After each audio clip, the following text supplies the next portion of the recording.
So good evening. I hope you guys can hear and see me. If you have any issue seeing us, you can put it in the chat box. We'll be beginning the live event in 2 minutes. So we have Sir with us. We'll be waiting for the others to join in. So ISTE-VIT is a leading national, professional, and a non-profit chapter in VIT Vellore.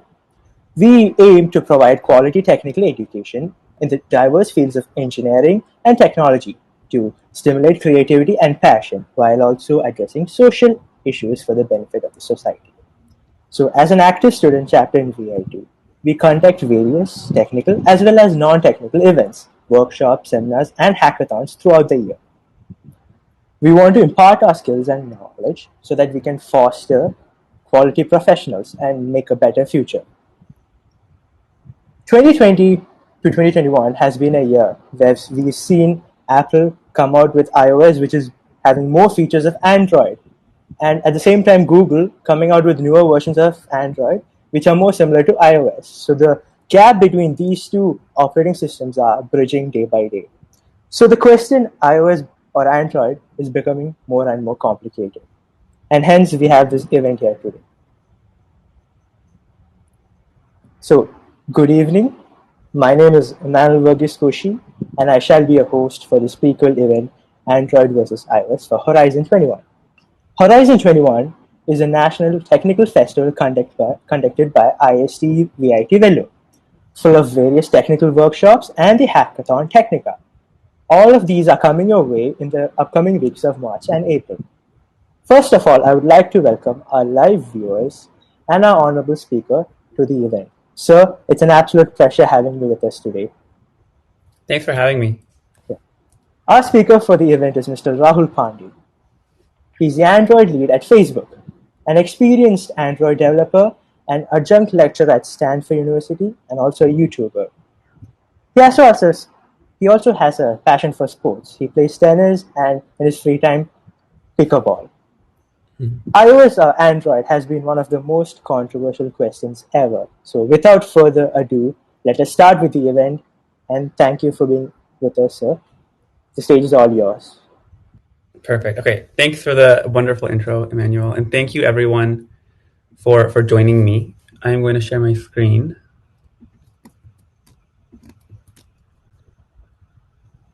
Okay, so hopefully you can see some slides that I put together. Right now, you should be seeing is Android versus iOS. If that's not the case, put it in the chat, and then I'll try and debug what's happening.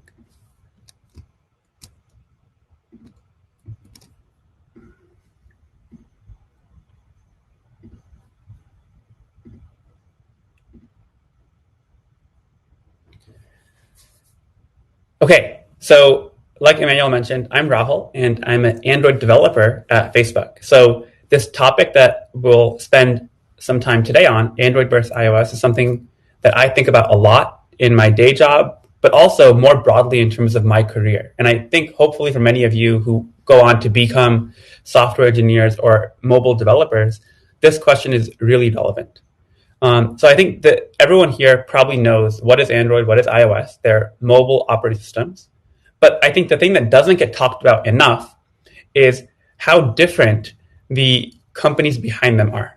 So Android is made by Google, and the iPhone or the iOS operating system is made by Apple. And the cultural values and the incentives for Google and Apple and how they go about building products is so different. Even though the end result is actually quite similar, like Emmanuel mentioned, the features end up being somewhat similar. And they're also both amazingly successful. We have billions of people who use both platforms. So they're both successful, but the really astonishing thing is that the approach from Google and Apple is totally different. And so that's what I want to spend some time on today.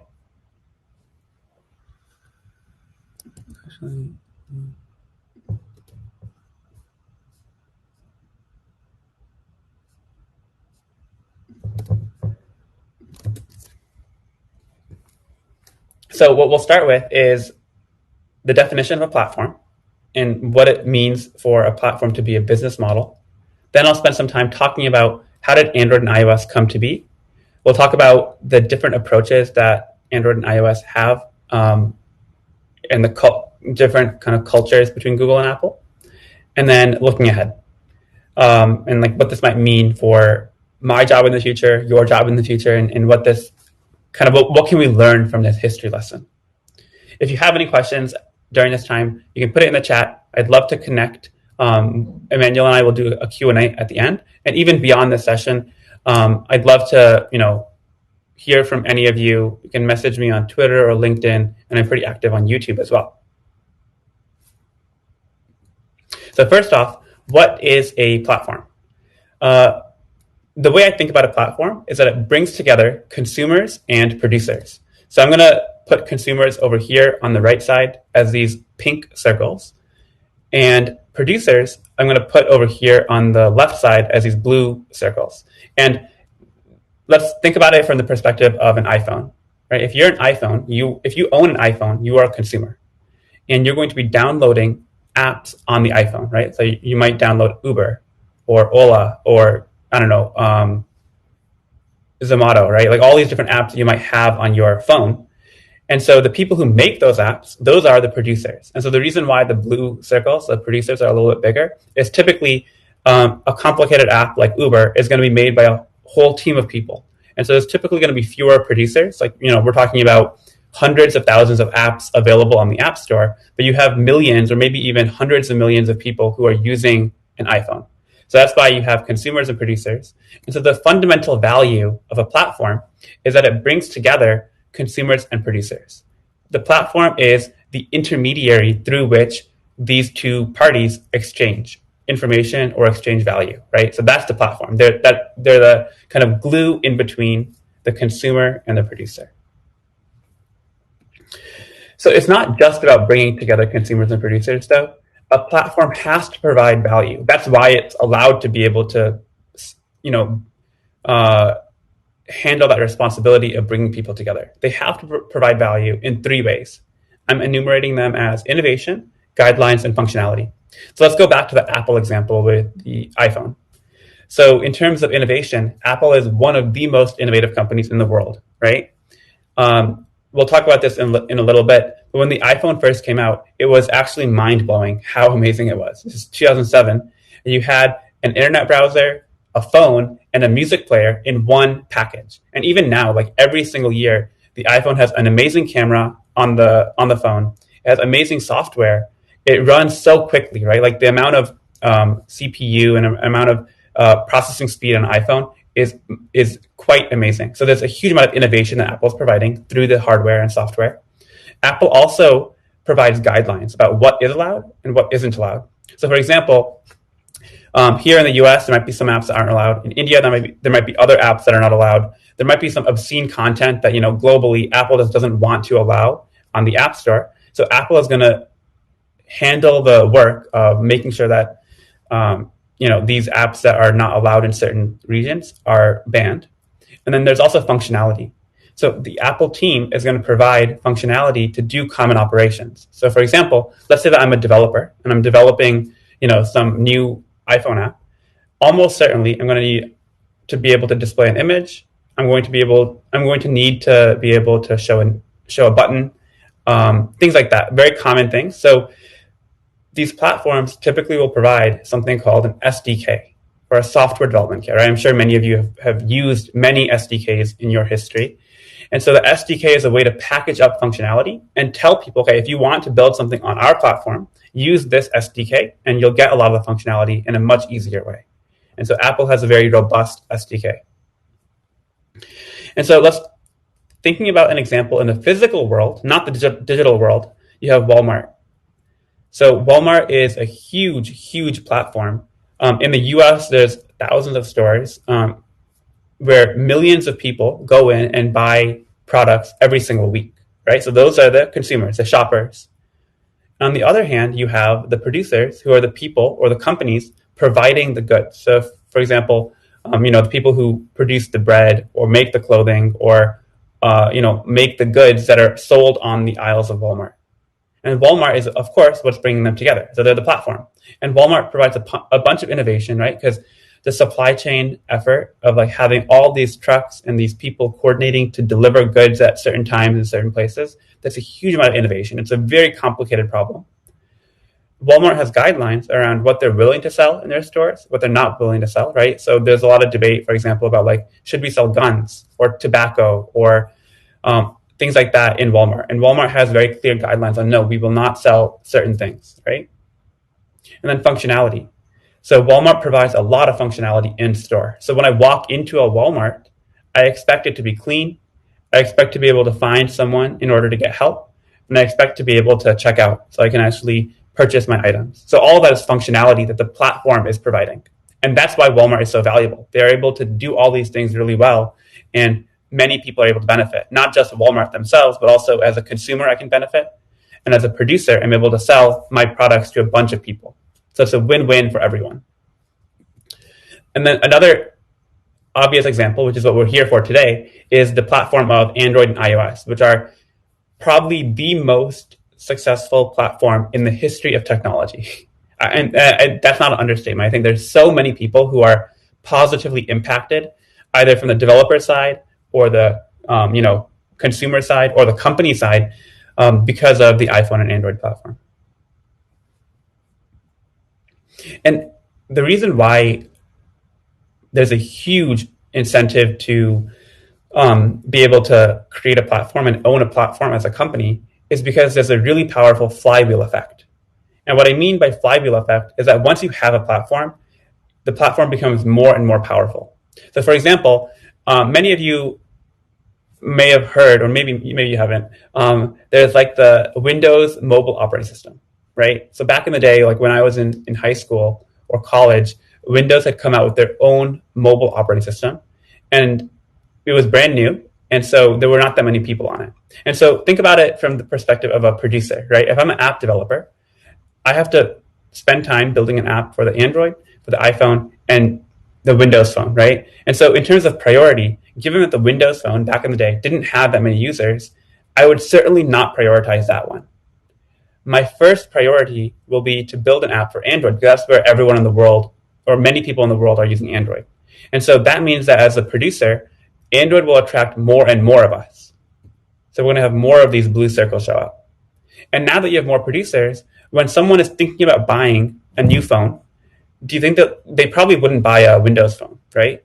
Because like the Windows phone simply won't have the app that I care about. I won't be able to download Uber or Airbnb or Facebook because those companies haven't prioritized Windows, right? And so as a consumer, now I'll be more compelled to buy Android or iPhone. And so this leads to more consumers. And this process will now repeat. Now that there are more consumers, now as an app developer, I'll be more incentivized to build apps for that platform. So you can kind of see how it's very hard once you own a platform to actually lose that competitive advantage. And that's why it's so important for companies to try and capture a platform and build a platform. And this is proven out in the data. So if you look at the most valuable companies in the world, this is a screenshot that I took from about 2 weeks ago. Here's the top 5 companies. So Apple is the most valuable company in the world. It has a market cap of $2.3 trillion, right? So market cap is basically a measure of how much value is this company providing into the economy. So it's about $2.3 trillion in Apple. Let's skip number 2. It's basically some oil company in Saudi Arabia, right? So it's not a technology company at all. But if you look at all the other companies, Apple, Microsoft, Amazon, and Google, they all are the owners of a huge platform. So Apple owns the iPhone, which is probably one of the most successful products in the history of the world. Microsoft owns the Windows operating system, which they make a ton of money because there's a lot of people in the world who use Windows and a lot of people who use software on top of the Windows OS. So that's why they're so wealthy over at Microsoft.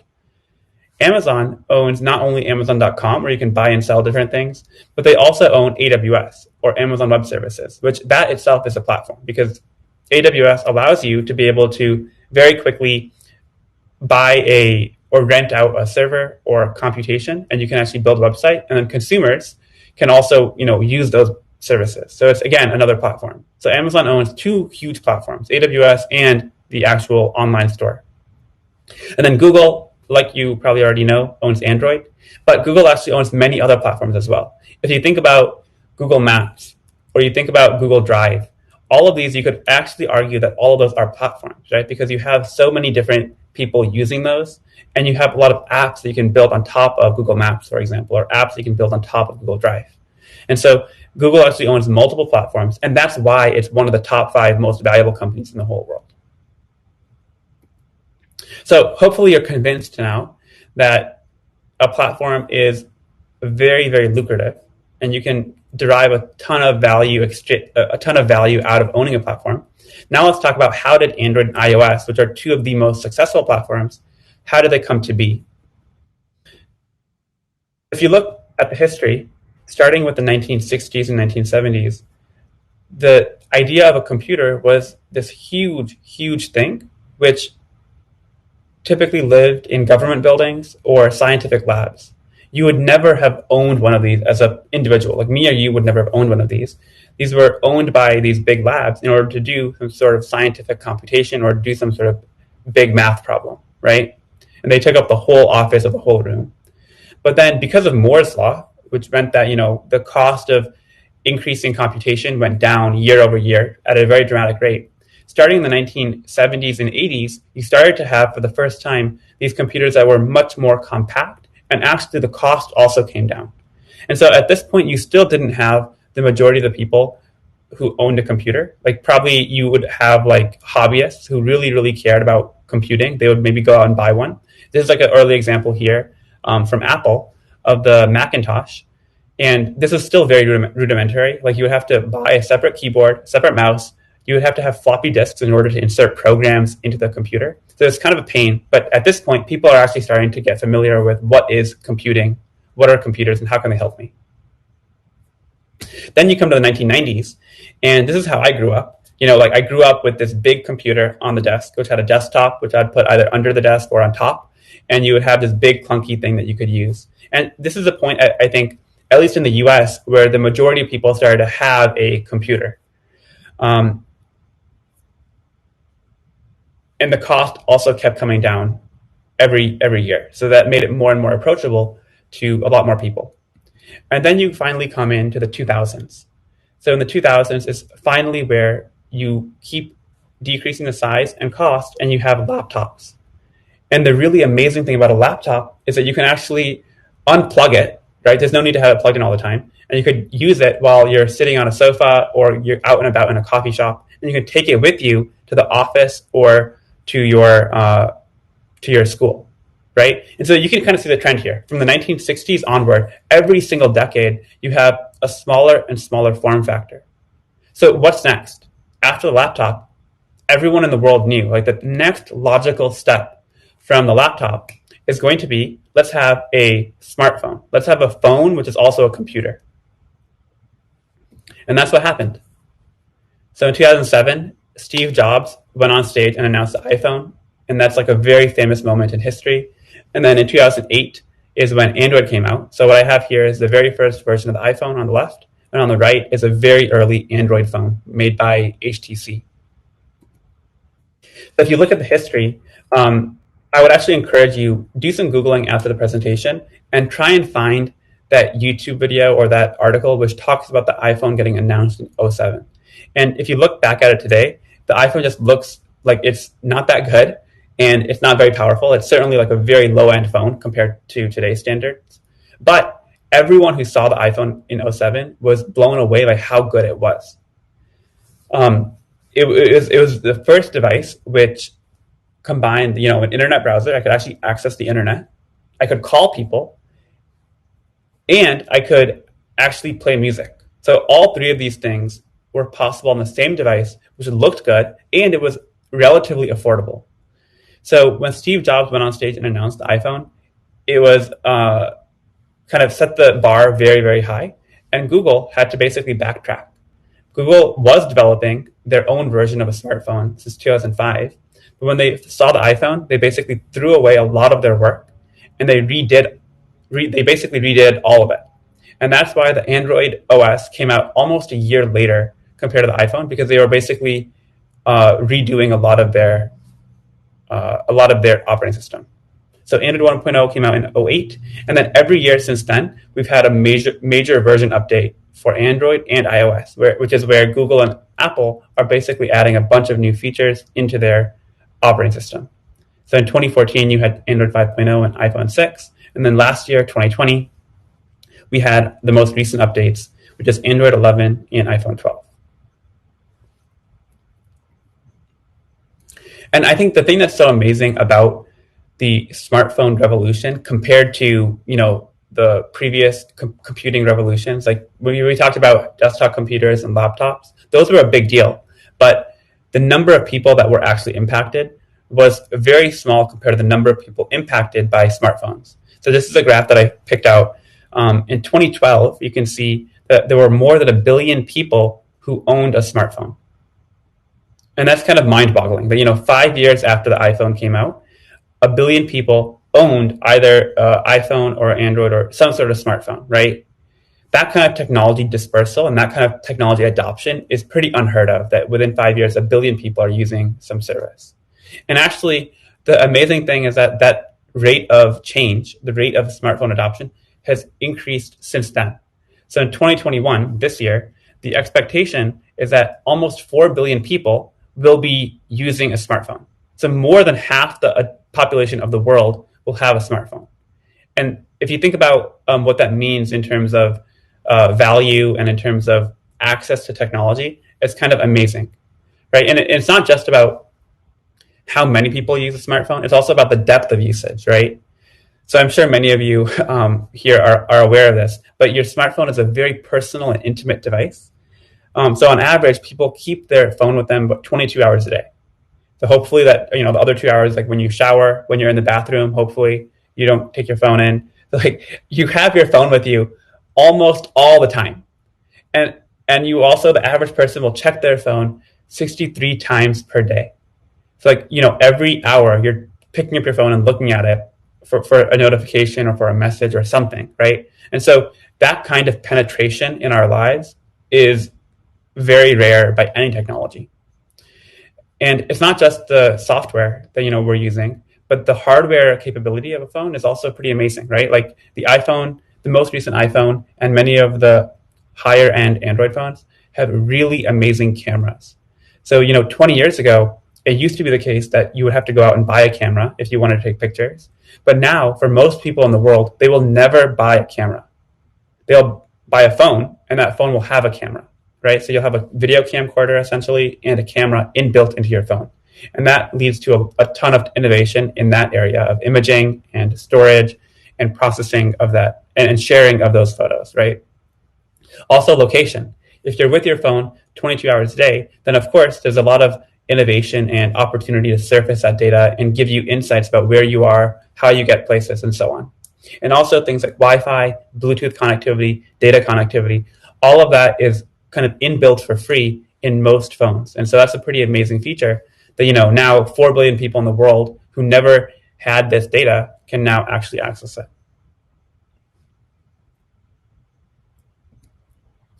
Okay, so now that was kind of the backstory, right? You know why a platform is so important, and you know the history of Android and iOS. The thing that's super fascinating to me is Google and Apple couldn't be more different as companies, right? But let's think about the reasons why. So first off, how does Google make money? Google makes money primarily by offering you free services like Google Search or Gmail or Google Maps. These are all completely free, right? You don't pay anything. And Google makes money by putting ads on top of these services. On the other hand, the way Apple makes money is very simple. They just sell products, right? They control the hardware and software. And so they're able to control the high experience, make it a high quality experience, and they sell their products at a premium. And so what you'll find in general is that Apple products are always going to be more expensive than Google products because Apple makes money. Their bread and butter comes from selling products. And they need to have a healthy margin in order to justify their market cap and their stock price. And so Apple cares about selling products. Google cares about selling advertising. The other huge difference is that the Android phones typically aren't produced in-house at Google. They're produced by partners. So you have companies like Samsung or HTC or Xiaomi, which makes Android phones, Google actually doesn't care about who makes them as long as they comply with the Android operating system API, right? And actually, Google will give away the Android source code for free. On the other hand, Apple is very, very top down and in control of their software and their hardware. So they have a fully integrated set of software and hardware. They don't allow anyone to actually pick up the iPhone source code and make their own version of iPhone. That would never be allowed in the world of Apple. They have full control. With Google, the Android operating system is actually totally open source, right? And what that means is that open source means that I could actually go online, I could look at the source code for Android, I could download it, and I could actually make my own version of an Android phone by tweaking it and modifying the code. And many companies do that. On the other hand, the iPhone is developed in secret, right? So even if you wanted to, there's no way you could really get the source code for your iPhone. And in fact, even people at Apple, they don't get to see the whole source code. If you're a developer or an employee at Apple, you typically don't know what you're working on until it gets revealed, because that's how tightly secretive everything is at Apple. So that's kind of amazing, right? On one hand, you have Google, which develops the whole operating system in public. Anyone in the world can access it and contribute to it. Whereas at Apple, not even people in the company will necessarily know what's happening with their operating system. And yet you have these two very different approaches, but they're both amazingly successful. So it just kind of, it goes to show you that, there's no right answer here, right? Both approaches are totally valid and both approaches have their pros and cons. But in general, if I had to summarize kind of the difference here, Google is in general going to be a much more open ecosystem, whereas Apple will exert very tight control over the user experience and the apps. And again, there's no right answer here. Like, we can talk about the pros and cons. One of the benefits of Google is that I really do think that it allows for more innovation. So I don't know if people here have heard about this, but a recent thing with Android is that they're experimenting with foldable phones, where you can actually take your phone and you can actually bend it. And that allows for a different kind of use case and different kind of form factor. And Google is totally okay with that, right? Google says, okay, I don't care if you're a hardware manufacturer, if you're Samsung, you can go out and you can experiment with that. You can actually use Android for that if you want. It has no impact on us. And if it succeeds, that's great. It'll help people get excited about Android. It'll help people come online. But if it fails, no big deal for us. You'll figure out something else to work on, right? On the other hand, Apple would never allow someone external to the company to actually experiment and innovate. So you kind of lose out on the broader innovation that could be possible when you have a lot of people contributing, right? On the other hand, because Apple has really tight control over the user experience, I think it's fair to say that in general, the Apple user experience is more cohesive and typically higher quality than Android, right? Most people would probably say that because Apple is a premium product, they don't sell as many products, but the products they do sell they work well together. It leads to a really nice experience where there's no kind of gaps in the API. Whereas with Google, you might have, your operating system made by Google, which is Android, but then Samsung has tweaked it in a certain way, and they add in some apps that you don't really care about. And then you have your Android watch, which doesn't really work well with your phone.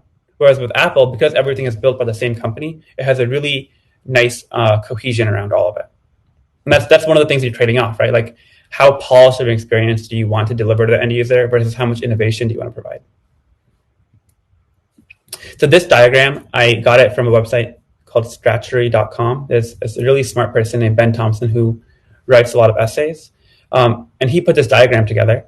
Basically, this is the pyramid of value. When a company thinks about where are they deriving money or value from the software stack or hardware stack, where do they sit? So at the bottom, you have hardware, then software on top of that, like the operating system. Then you have apps and services, right? So Google makes money through the top of the pyramid, through services and apps. And this is where people engage with that kind of content a lot more. So you might be using Google search literally dozens of times per day. Like I certainly use Google, maybe hundreds of times per week. I use it so frequently for basically everything. And then the hardware is the bottom of the pyramid. You probably don't change it, or you probably don't use it as much in the sense of being able to modify it. But it's a fundamental part of allowing you to use all these apps and services. So Apple will make money from the bottom of the pyramid through hardware and then a little bit of the software it sells, right? But Google makes all the money at the top of the pyramid. And that is really what leads to this differing incentives. And so if you think about it, like the incentive for Google is we don't really care about how people get online. We want people to come online. And the idea is that if they come online, they'll start using Google Search more. They'll start using Gmail more. They'll start using Google Maps more. And then we'll make money because more people are using all those services that we offer, right? So that's actually why Google has decided that they're going to spend hundreds of millions of dollars to maintain Android and be able to give it away for free in order to get people online. And Apple, on the other hand, they don't really care about how many people come online. They care about the number of people who buy Apple products because they actually want people to buy an iPhone, and they make a ton of money through that transaction. So they don't care about the number. They care about only the number of people who buy an iPhone. Whereas Google just cares about let's get everyone online, whether they come online through an Android device or a Samsung device or an Apple device. We actually don't care that much because the more people who come online, the more money we make. And this culture of, just getting people through the door and like getting them to enter into your ecosystem is also reflected pretty heavily in how Google and Apple have set up their app stores. So the way you download an app on Android is through Google Play, and the way you download an app through an iPhone is the App Store. So Google has a cheap one-time $25 fee, and then the Apple App Store has a really, at least compared to Google, a much more expensive $99 fee that's annual. So right there you can tell that Apple really, if you can't afford to become a developer, Apple doesn't care about you. Whereas Google really encourages, as long as you can pay a one-time fee of $25, you can become a Google developer for life. Whereas with Apple, it's a much more expensive annual fee. So right there, you can see that, Apple doesn't care about as many people becoming developers. They only care about a small portion and really charging them much more money so Apple can derive some value from it as well. If you look at the review process, Google has much easier automated app reviews, whereas Apple is going to have much slower manual app reviews. So again, if you think about speed and you think about inclusivity, Google, it makes it way easier to publish an app because most of it is done by a machine. Whereas Apple, most of the review is done by a human. And so there's actually a lot of painful stories from my friends and even the companies that I've worked at where a company will submit an update and then it'll get rejected for a random reason that was never talked about before. And then all of a sudden you have to scramble now to try and make Apple happy.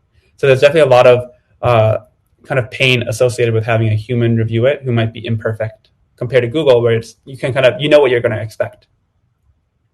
And so in general, with the Apple App Store, you're going to have fewer apps, and the apps that you do have is going to be higher quality. Whereas with Google, you're going to have more app diversity. You're going to have way more number of apps. And as a developer, you're going to have faster iteration speed. So if I want to make an update in my app, with Google, I can very quickly make a change, deploy it, and within a couple of days, it'll be rolled out to everyone. Whereas with Apple, if I want to make a change, it'll take at least a week, maybe even longer, 2 weeks, in order for that to get deployed to all the people who use my app. And again, there's no right answer here. All I'm trying to point out is that with Apple, they really care about higher quality and fewer apps. And with Google, they care about bringing as many people onto the platform as possible, both on the consumer side and the developer side. And the idea is that the more people you bring on, the more innovation you'll have, and that'll attract more people. And so taking this history lesson and like how Apple and Google, how they approach these different topics, it really leads to a lot of interesting questions about where we're headed. And the reason why you should care is because Android and iOS, they will guaranteed not be the last platforms that impact our lives, right? in 10 years or 5 years, maybe, there's going to be another platform. And we're going to have to think about how can we develop apps for that platform? How do we use this platform as a consumer? Who are the companies in charge of that platform?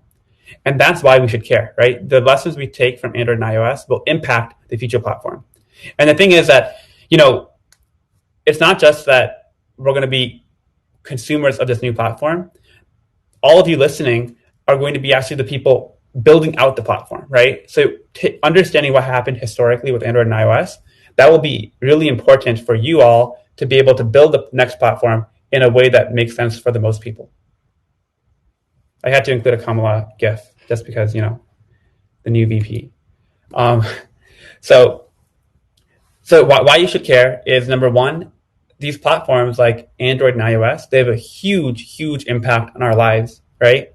So, we use our phones 22 hours a day. We use it multiple times per hour. It's kind of obvious that there's a huge impact on our lives. And for the majority of people in the world, they're not going to even have a laptop or a computer. Their computer will be their phone. And so thinking about how you make experiences for their phone is really important. And you have to think about how is the parent company, Android and Google and Apple, what do they care about? Another reason why you should care is because there's a ton of jobs available as an app developer, right? So I'm a Android developer. That's what I do, 8 hours a day. A lot of my friends are iPhone developers, and there's a lot of opportunity and money to be made if you are a good app developer. And even if you don't want to become an app developer, I have a lot of friends who work at Google and who work at Apple. And so these companies employ thousands and thousands of people to think about how they can improve and modify the Android and iPhone platform. And so if you're interested in that kind of work, there's a lot of job opportunities and career opportunities in that realm. And then finally, kind of what I was talking about before, mobile is the most recent operating system that we have been spending a lot of time on. But there's a lot more in the future aside from mobile, right? You have AR, VR, or you have wearable technology, right? So the lessons that we learned from mobile with Android and Apple, Google and Apple being dominant, that will likely shape future platforms. And it's important to keep that in mind as we look to the future. So if you think about Android, for example, because Android is open source, you have things like Android TV, Android Auto, you have Wear OS, which is basically like a watch, and you have Facebook Portal, which is actually very near to my heart because I work on Facebook Portal, right? So the reason I have my job in some sense is because Android is way more open, and we basically have downloaded the Android source code, we've modified it, and that is what's powering these Facebook Portal devices that we have. So this is like a very concrete example of how this has impacted my life. And I'm sure for many of you, as you go on to get jobs, this is going to be a big part of your job or your career as well. So looking to the future, I have a couple questions that I think are really interesting to talk about. I don't have the answer here. I think it's just something that, I think we'll see what happens in the next 5 or 10 years. But one important question is, within mobile, will Android and iPhone and iOS continue to be dominant? So we talked about how Windows did come up with their own mobile operating system called the Windows Phone, and that failed, right? That was back in 2011, 2012, I think, and it didn't do very well. So the question becomes, is it too late for another entrant? Given the flywheel effect that we talked about, where more consumers bring on more producers and more producers bring on more consumers, it feels really difficult to me for a third platform to come online, right? The only way that could be possible, I think, is if there's a company that has something which is really innovative and technologically advanced that Android and iPhone can't copy. And in that case, they could actually have a defensible way to attract people to their platform, and that could actually lead to developers going there, and then it could actually be a healthy platform. But aside from that, I just think it's very hard for a third platform to exist because Android and iPhone have very smart people working for them. And it'll take something really kind of magical to bring people out of those two bubbles. Another important question here is, will companies continue to develop separate Android and iOS apps, right? So I teach about Android development, and the way you write Android apps typically is either with Java or Kotlin, right? The way you develop iPhone apps is through Objective-C or Swift. So it's a lot of work. If I'm Uber, for example, instead of having to write one app, I have to write two apps. I have to write an Android app in Kotlin, and I have to write an iOS app in Swift. And so there is a question here of like, why do we make people write two different apps, even though the end user experience is the same, right? And so probably some of you have heard there are technologies like React Native or Flutter. And the idea of these technologies is that we can do cross-platform development. So I can write the code once in React Native in JavaScript, and that will actually turn into an Android app and an iOS app. And same thing with Flutter.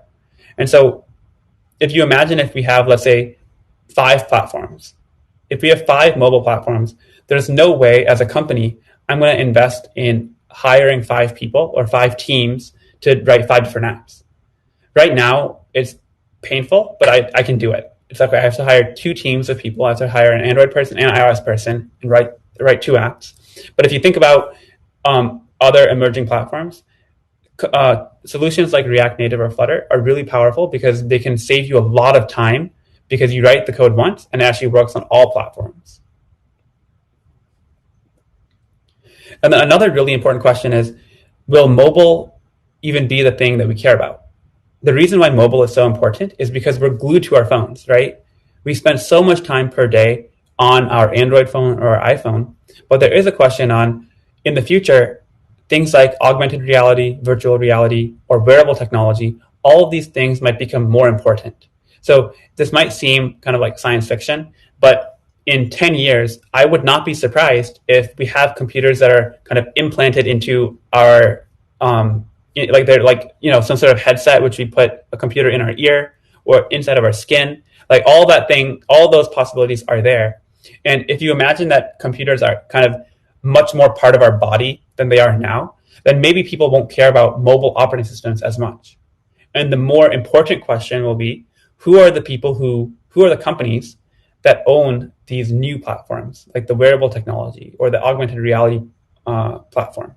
And there are a lot of people who are doing work there. So there's a rumor that Apple is actually developing their own augmented reality headset. And so that's a really interesting possibility that, in 5 years, maybe Apple will make most of their money, not from selling iPhones, but from selling these headsets, right? Who knows? And then another one is Oculus, right? So Facebook has developed this headset called Oculus, which you put on and you can kind of play games or watch movies or hang out with friends, all in virtual reality. And so, if that takes off, it might be the case that, 10 years from now, the majority of people spend all their time in virtual reality rather than actually in real life. So, there's so many interesting questions here. That's why technology is so exciting. That's why, I continue to, spend all my time thinking about this. And I think for many of you who are going to be entering the job market, this is going to be such an important question for all of you to deal with as well. And you're going to be not only trying to figure out, where the technology goes, but also you'll be building the technology, right? Many of you here will be building the apps, building the platforms that we're going to spend our time on. So it's a huge responsibility, but I think one that is also really exciting. Cool. So that's all I had in terms of prepared slides. Really appreciate all of you spending, 45 minutes or an hour with me this evening in India. So I'm at Pandey 1234. I'd love to connect with any of you. If you have any questions or follow-ups, just send me a message. I'm on Twitter, YouTube, and LinkedIn. So feel free to reach out on any of those. Cool. And so with that, I will ask Emmanuel to come back and we can take a look at if there are any questions online. Yes, sir. Actually, the talk was quite informative. The way how you explained the beginning and then moved on to the core values and just built up the way how it's priced and how they decide how to sell a product or attract new customers. It was quite eye-opening for a lot of people, I'm sure. Yeah, thank you. I appreciate that. So moving on to the questions, there's quite a few. So the first one, with respect to privacy promises, so the main selling point of Apple or the advertisement is what happens on an iPhone stays on an iPhone. So in this modern world, how viable is that? Because Google tracks you across sites. You have a tracking ID, irrespective of what you do. So is it really a reality? Can we be anonymous online? Yeah, this is a really good question. I feel like Apple marketing is really impressive, right? Because the way Apple kind of pitches all their products is that, okay, we're going to be way more secure, way more private, and that's a selling proposition. And I think there's some truth to that in the sense that if you look at going back to the incentives, Google makes money by selling ads. And the way you're able to sell an ad for a high price is if you know a lot about the person who is viewing the ad, right? If I know you like cameras, for example, then I can charge more for a camera maker to give you an ad for that camera, right? And so I think there is some truth to that. I think it comes down to, are you getting enough value from the service? So for example, Google search is amazing, right? Like you can search the whole world's information for free. And in my opinion, even if the fact that I'm seeing some ads on Google search is actually worthwhile for me. Like I don't care, because the amount of value I get from using Google search for free makes it worthwhile. And same thing with Gmail or Google Drive, or all these other services Google provides. I'm okay with that trade-off. With Apple, you're going to pay a lot more money, but you maybe get less of the data tracking on the web. So I think it's kind of, I don't know if that answers the question, but I think it depends on where are you on that spectrum of willingness to pay for something versus the value you get from that. If you really don't want to pay anything, then you have to be willing to give up something, which is typically targeting and data. And if you're okay with that, that's probably the Google approach. If you're not, then I think you want to go to the Apple approach. Okay, so the second one, from a purely a developer's perspective of view, which company provides you with better development tools for apps? I mean, I guess maybe I'm a little bit biased, but I think Google probably provides more better development tools. I think going back to like this idea of culture, I think Apple is very much exclusive. So for example, if you have a PC, then Apple will not allow you to develop an iPhone app on a PC. You have to have a MacBook and you have to have an iPhone, right? Whereas with Android, you can develop an Android app on a MacBook or a PC. And I think in general, because there are way more Android developers in the world compared to iPhone developers, I think the tooling for Android in general will be better. So I would say, things are changing. Like there's a whole team of people who are working on that every single year at Apple and Google to make it better. But I would say right now, my experience is that Google has a better developer ecosystem and better tooling compared to Apple. Okay. Another viewer has asked, what's the difference between a native mobile app design and a responsive web design? Right. So a native mobile app is one that is actually utilizing the SDK of Google and Apple. So we're talking about the Android SDK or the iOS SDK. So you're utilizing the actual API of the operating system to be able to build something which is designed for that phone. On the other hand, the responsive web is basically you are trying to build a web app and make it look good on mobile. So even on small screens or big screens, the web app will look good. And the trade-off here is that if you want to use the actual native features of the phone, for example, push notifications, right? Push notifications are something that you only get if you actually talk to the phone API. So if you want to use that, you have to do a native app. You don't really get the same experience with responsive web app. So yeah, the benefit of responsive web app is that you're able to build it once and it can work on any browser, which means basically it'll work on an Android phone or an iPhone or even on your computer, but you don't get the really rich functionality that you would get with a native app. Okay, so the next one is, so Google is pretty transparent with their code source. So does that have a big effect on their security? Like a big effect on their security? Yeah, so this is a very interesting question. The answer is it does have a big effect on the security, but probably not in the way you imagine. So there was a study done where if you have open source code, like my initial thought was that, okay, if I had the code out in the open, then someone might take a look at it and then figure out how to hack my code and then, do something malicious with it. It turns out the opposite is true. If you make your code open source, you have so many people who are looking at your code that the chance of a bug being introduced is actually very, very low because all these people are actually trying to look at your code and identify where are potential security loopholes or bugs in the code that might be exploited. And so typically what you'll find is that open source projects have better security than closed source projects. So in general, I would say that Android is actually quite secure.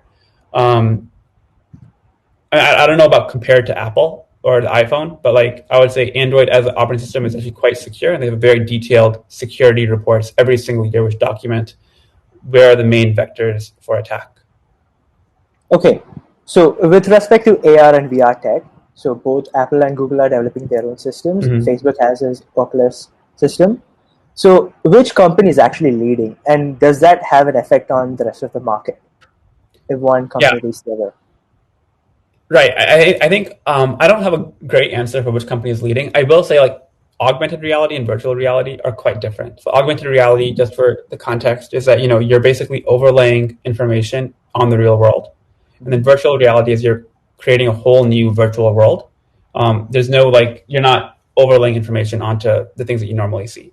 So I feel like the priority for AR and VR for each of the three companies, Facebook, Google, and Apple, is actually quite different. And actually, I think Microsoft is also in this space. Because going back to what we said, right? If you become the dominant player in augmented reality or virtual reality, that's a ton of economic value that your company will then benefit from, right? So all the big companies, Microsoft, Facebook, Google, Apple, they're all in a really big battle, basically, to figure out who can win. So in terms of who is winning now, I think it's hard to say because Apple is so secretive. I have no idea what they're working on. There's a rumor that Apple is developing these augmented reality glasses, but who knows when that'll come out or what the features will be. And I'm sure that when they do come out with it, it'll be really amazing. But it's hard to know where are they. I know Facebook has been developing Oculus and virtual reality, and they're doing quite well. Google is also developing it. I would say that Oculus is one of the market leaders in terms of virtual reality. But I think there are quite a few companies that are kind of in this space. It'll be interesting to see how it turns out in the next couple of years. Okay, so the next question we got is ecosystems, basically. So there's a general trend that Apple gives you a better ecosystem, but as a developer, does that really matter?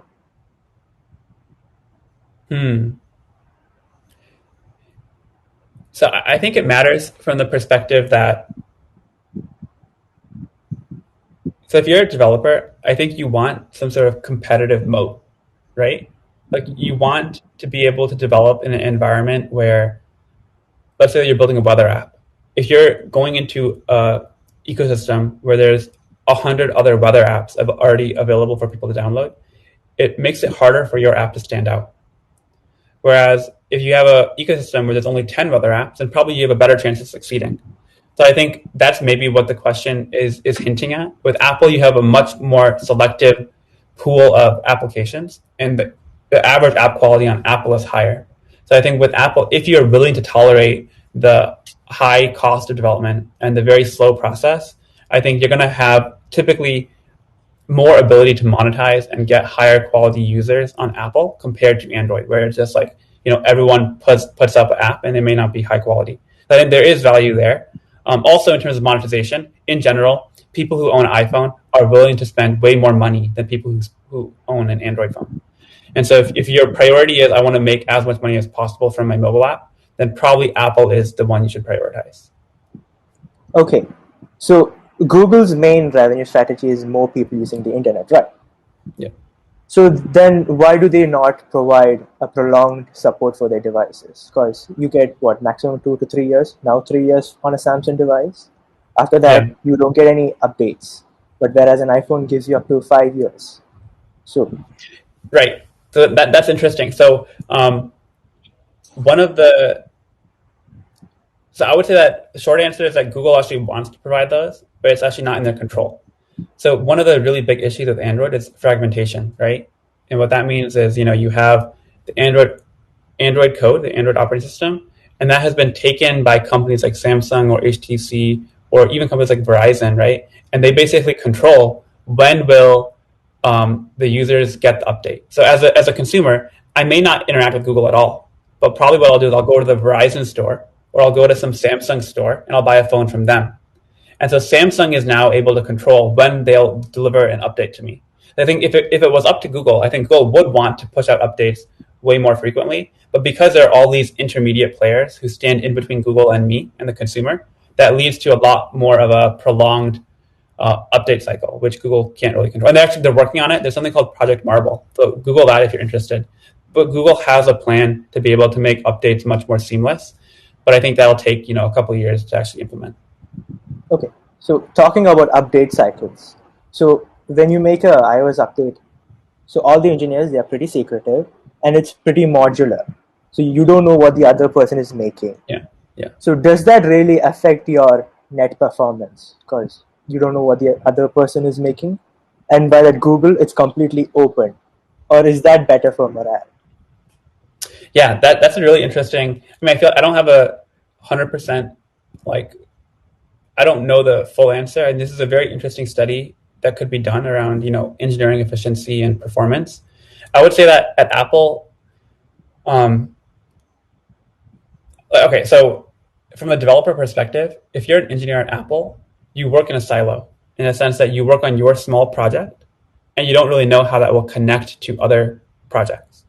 But if you're a manager at Apple, or if you're like a tech lead, then you probably will have more visibility on how the different pieces fit together, and that could be a really interesting job. On the other hand, at Google, even if you're like a low-level developer, you will have access to the whole platform, to the whole ecosystem, and you'll be able to learn a lot more. So I don't know if that answers the question, but basically, as a developer, I think that earlier on in your career, a place like Google is actually really nice and much better because you get to have a lot more information. Whereas at Apple, you're kind of kept in the dark because you don't really know what's happening until someone tells you what to do. So I feel like depending on what you want to optimize for, just like keeping your head down and doing one particular thing really well, that's what you do at Apple, versus you want to be able to actually see the whole thing, then Google might be a better fit from the developer perspective. Okay, so the next question we got is, how much does hardware really affect the performance of a software? I think it matters a lot. I think one thing that Apple has proven out is that in general, their hardware is superior, right? Like Apple has a lot of innovation in terms of, creating their own chips, which is a recent thing that they've been doing. And that has a really tangible impact on their performance. And I feel like if you're able to, speed is a feature, performance is a feature. So if you're able to give a phone to someone and they're able to like open up the browser or open up their messages twice as fast, that's a really compelling reason why I might choose an iPhone over an Android. So I feel like the hardware does matter a lot. And again, because Google is much more fragmented, the Android operating system might run on a really low-end device, which has like 1 GB of RAM, or it could run on a very high-end device, which has 8 GB of RAM, right? So there's a lot more kind of variation there. Whereas with Apple, they control everything. So they can kind of make stronger guarantees about performance that Android really cannot. And I think that's one of the things that people love about Apple is that they know they're going to get something which is super high quality when they buy from Apple. Okay, so the next question we have is, so you know how social networking apps like Facebook, most companies, even Samsung, use iPhones for their marketing department because Twitter police and there have been many incidents. So why do social media companies or other marketing companies prefer iPhones for their marketing team? Yeah, I mean, I think Apple marketing is just really good. One fun fact I'll share. Apparently, in movies, if people are using a Apple laptop, like a MacBook or an iPhone, the person who uses that Apple device cannot be a villain. So if you go back to any movie that you've watched and someone is using an iPhone or an Apple computer, you will know for sure that that person is not an evil person because Apple has that as a rule or regulation. So, I mean, that's kind of an aside, but like my point here is that Apple marketing is so good. Like, Apple just has created this kind of elite product market where it's a very desirable thing to own an iPhone, right? Like everyone in the world wants to buy an iPhone, even if you can't afford it. So I feel like that's probably why, like there is this glow around the iPhone that, Android phones just don't have. And again, like because Android phones, you have an Android phone which is like $100, like or $50, which is super cheap, and you can also have an Android phone which is $1,000. But the fact is that you can get everything in between. Whereas with Apple, you know what you're getting is going to be high quality and premium, and the brand isn't diluted by Samsung or HTC or Xiaomi or all the other companies that might have differing attributes. So because Apple is uniformly good across the board, I think that has led to a really nice, brand, and the marketing team are just quite good. So that's why I think you probably see that in most ads. Okay, so another thing I found in the chat is, so BlackBerry, they were focused on privacy, just like Apple, but then they died off. And Apple, on the other hand, they wait till their competitors come out with some new tech, even though they have patents. They wait for the market to catch up, and then they come out with their product and name it magical. So do you think that strategy could affect their future life? Yeah. So wait, let me make sure I understand. You're saying that approach of focusing on privacy and security first, that could affect the success of the No. platform longer So, term. I'll rephrase. So what I was asking is, they usually come out with a tech. So folding phones. We don't have a folding iPhone yet, but we do Yeah. have Samsung and many other new companies too. So Apple has a habit of waiting till all their competitors have that technology, Right. then they perfect it and come out. So Yeah. will that delayed approach have an effect on its future? Will Yeah. it die out like BlackBerry? This is a very interesting question. I wish I knew the answer. I feel like here's what happens, right? Is that Android, I think you're totally right, that Android typically will come out with this new innovative thing first. But the issue will be that the experience for the user will not be very good. Like you're going to have a foldable phone, but it'll break half the time. It won't look good. It'll be uncomfortable to use. And then Apple will come out with it a year later, and Apple will do it so much better. So I feel like um, it's a testament to Apple because they own the hardware and software. They're able to actually make it so much better compared to the current attempts. So I feel like yeah, I think eventually, if Apple doesn't have good people on the team, if they don't have really smart engineers, hardware and software, I think eventually this will be the reason Apple fails. Apple has to produce extremely high quality products, and if they're not able to do that based on like looking at what is out in the market, this is going to be the primary reasons why they will go down over time. Whereas with Android, you have the benefit of so many people are out there innovating on your behalf. So like eventually one of them will really stick and take off. And then that will lead to a lot of people moving away from iPhone and into Android. So I think that I don't really have a perfect answer, but I think this is one of the big pressures of Apple. They have to keep innovating and have to keep copying essentially the other parts of the ecosystem and really make it better in the Apple world. Okay, so there's a last question. It's sort of like a tradition around here when we conduct webinars. So with the speakers. So you went from a startup to Pinterest and then Facebook. So it is not a small feat by any standards. So how was your experience, or how did you pull it off? Yeah, I feel like I should at some point I'll come back and we'll have to have another talk about interviewing and job search. I have a lot of thoughts here. I think that once you're in Silicon Valley, I feel like it's very much a numbers game. Like the more interviewing you do, the better. And so like I was very structured. I don't know, here people probably have heard of Leak Code, right? Which is like a website to do data structures and algorithms. Or there's a book called Cracking the Coding Interview. I basically went through every single problem in that book and I revised them multiple times. And once you do that, then most questions asked by Google or Facebook or these other big companies are a variation on one of those problems. So I feel like if you just have the diligence and persistence to go through that book and you have a referral who can get you the first interview, then I feel like it's just a question of time. Once you do enough questions, you'll land that offer for sure. And I'm happy to talk more about that if people are interested. I'm happy to connect and offer advice. Okay, sir. So thank you for your time. We know it's morning there. And so I would like to thank everyone who joined for the live session. I hope it was Yeah. helpful for everyone. Thanks And so much, so, everyone, for joining. I really appreciate it. I think this is super fun for me and something I care a lot about. So thanks, everyone. so that's about it, sir. Cool. Awesome. Thanks. Bye, everyone.